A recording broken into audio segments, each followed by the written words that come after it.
Assalamualaikum warahmatullahi wabarakatuh.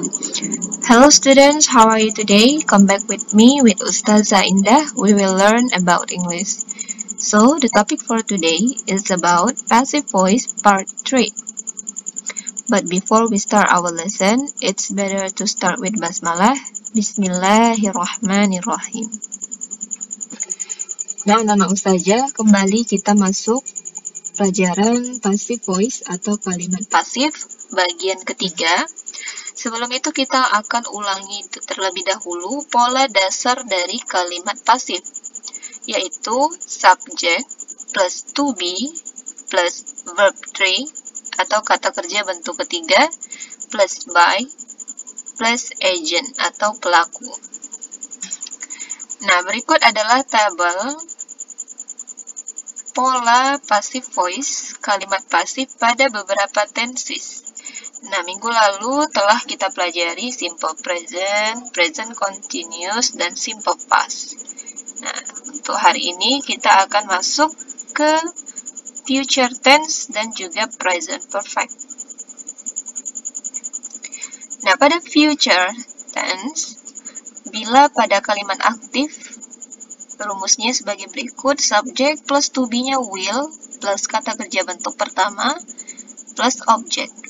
Nah, jika kita ubah ke dalam bentuk pasif, maka objek pada kalimat aktif berubah menjadi subjek di kalimat pasif. A bike, lalu diikuti dengan to be, yaitu will be, will plus be, lalu kata kerja ketiga dari take adalah taken, lalu diikuti agent atau pelaku by him. Untuk present perfect, ya sebelumnya future itu adalah tenses yang digunakan untuk mengungkapkan kejadian di masa depan. Ya, penggunaan will artinya akan. Sedangkan untuk present perfect adalah kejadian atau peristiwa yang baru saja terjadi atau sudah terjadi. Jika pada kalimat aktif, rumusnya adalah subject plus to be has atau have, plus kata kerja bentuk ketiga, taken, plus object. Maka kalimat aktifnya adalah subject yang awalnya adalah objek pada kalimat aktif, lalu diikuti to be, has been atau have been, sesuaikan dengan subjek di depannya. Setelah itu kata kerja bentuk ketiga, dan terakhir adalah agent. Nah, kita masuk ke future tense. Perhatikan rumus berikut ini. Ini adalah rumus kalimat pasif pada tenses future. Subject diikuti to be, will be, diikuti kata kerja bentuk ketiga, diikuti by plus agent. Perhatikan kalimat aktif berikut ini. He will take a bike to the school. Dia akan menaiki sepeda ke sekolah. He sebagai subjek, will sebagai to be, take sebagai kata kerja bentuk pertama, a bike sebagai objek, dan to the school sebagai keterangan tempat. Jika kita ingin ubah ke dalam bentuk kalimat pasif adalah objek berubah menjadi subjek, a bike, lalu diikuti to be, will be, lalu diikuti kata kerja ketiga yaitu taken, selanjutnya adalah agentnya by him, he berubah menjadi agent, ya, by him, to the school. Sepeda akan dinaiki oleh dia ke sekolah. Selanjutnya present perfect tense.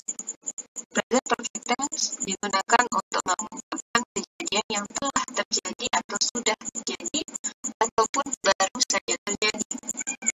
Rumus dalam bentuk kalimat pasif adalah subject plus to be, yaitu has atau have, plus been, plus kata kerja bentuk ketiga, plus by agent atau pelaku.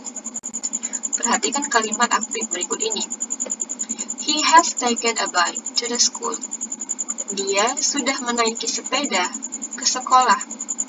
He sebagai subjek, has sebagai to be, taken sebagai kata kerja bentuk ketiga, a bike sebagai objek, to the school sebagai kata keterangan tempat.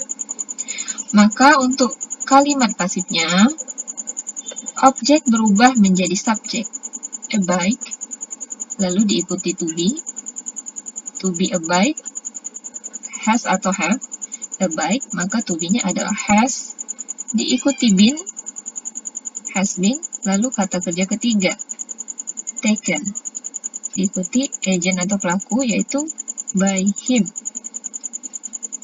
To the school, keterangan tempat. A bike has been taken by him to the school. Sepeda telah dinaiki olehnya ke sekolah. Nah, itulah pembahasan materi kita hari ini. Semoga apa yang Ustazah ajarkan dapat kamu pahami. Jika ada pertanyaan, silahkan bertanya. Thank you for your attention. See you next week. Wassalamualaikum warahmatullahi wabarakatuh.